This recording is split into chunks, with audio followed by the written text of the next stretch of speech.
Hello and welcome. You're watching Markets Today. I'm Sakshi Batra, and on this edition, we discuss everything about the stock markets, how the action has started off, and where are the gains and losses being seen, which are the sectors and stocks that are on the top spot right now. Let's quickly start off with the opening action and how the markets have opened, the benchmark indices level, and then we can go on to the other highlights as well.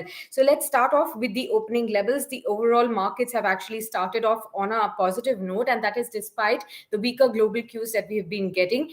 US markets overnight slipped into the red after a 4 days winning streak. Asian markets also were under pressure in the early trade. And the SGX Nifty, however, was indicating a positive start. And that's exactly what we have seen in today's trading session as well. When you talk about the Sensex, it climbed by about 105 odd points or 0.2% higher at 58,789. It was trading at. Nifty was also higher by 32 points and it was trading at 17,530 right at the opening level. But now, as we speak, the markets are giving up those initial trading gains and are trading actually flat to a negative bias. So that's the kind of move that you're witnessing right now. What's the kind of support that we are getting? Brent crude prices rose overnight, but have actually slipped in the early morning trade and are now trading around $101 per barrel, $108 a barrel for Brent crude, and $101 a barrel for the WTI crude as well.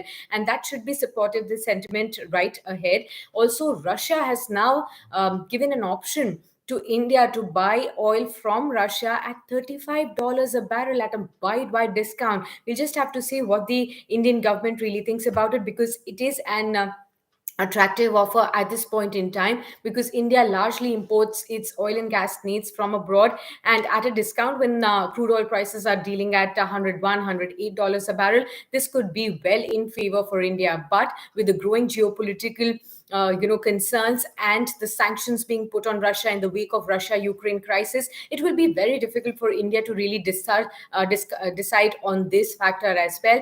On the other hand, we are seeing that the US government has decided to give out more, release more oil into the market of about 1 million barrels per day.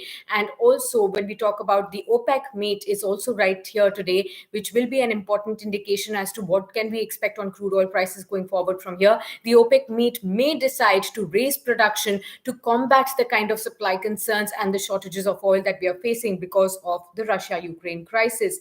Apart from this, let's come back to the stock markets. Of course, the benchmarks trading flat with a negative bias. The broader markets also were trading on a positive note, almost 0.5% higher for the mid and the small caps. And also, when you talk about the sectoral indices, from the 15 sector gauges compiled by the National Stock Exchange, 14 out of them were trading in the green. You had the likes of auto, FMCG outperforming the index, rising by almost half odd percent. Talk about the PSU banks that edged about 0.07% lower. And also, when you talk about some of the other stocks, like from the oil and gas space, also were trading down in the initial trading action. On a stock specific front, when you talk about, it's Asian Paints as the top Nifty gainer. Remember, when there is a decline in crude oil prices, this stock really comes into the highlight, because when the crude oil prices were on the rise, it was these paint majors that actually were slipping the most. So Asian Paints is the top Nifty gainer. It has soared 1.5% to over 3124 rupees per share as well. JSW Steel, M&M, Tata Consumer Products, and Hero Motor Corp, again, the top gainers on the Nifty pack as well. The overall market breadth has stood strong, with 1615 shares seen advancing, whereas just 579 shares declining on the BSE as well. On the 30 share Sensex, M&M, Asian Paints, ITC, HDFC, also Bajaj Finance and Axis Bank, also Tata Steel are among the top gainers at this point in time. In contrast, you have the likes of Infosys, Bajaj Finserv, Power Grid, Reliance Industries, L&T, Maruti, and HDFC Bank in the red in the initial trading action as well. Remember, yesterday's Sensex had zoomed almost 740 odd points to close higher, and we have opened on a subdued note with a positive indication in the early action. But we'll just have to see how long does it sustain, because it's not just the last day of trading in this financial year 2022, but it's also the expiry day as well. And on this day, we usually see a lot of volatility, and a lot of things will start to change from 1st of April.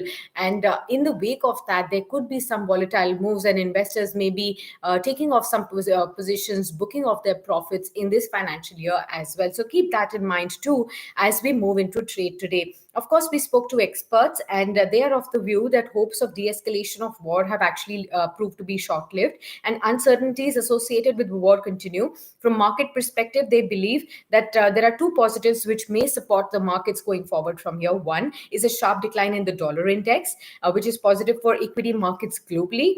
And two is the FPI's returning on day straight. Remember, yesterday we've had after a long haul, we've had some decent figure of FPI buying into the Indian markets to the tune of 1357 odd crore rupees, with the DIs also continuing their buying streak. That will impart resilience in the Indian markets amid the uncertainties and the volatility as well. Of course, reports of large crude releases from US strategic reserves may further soften the crude prices, which may again lift the sentiments back home, which are getting pressured with the kind of news flows coming around that from consumption space to auto, prices are going to be rising on the wake of this rise in input prices as well. So this may come as a sentiment booster in today's trading session. With that, I wrap up this edition, but we'll keep posting you with everything that's developing on the day street, everything that's buzzing, and you should track because your investments matter. So do stay tuned on to with us on Business Today. Don't forget to subscribe to this YouTube channel. Thanks a lot for tuning in.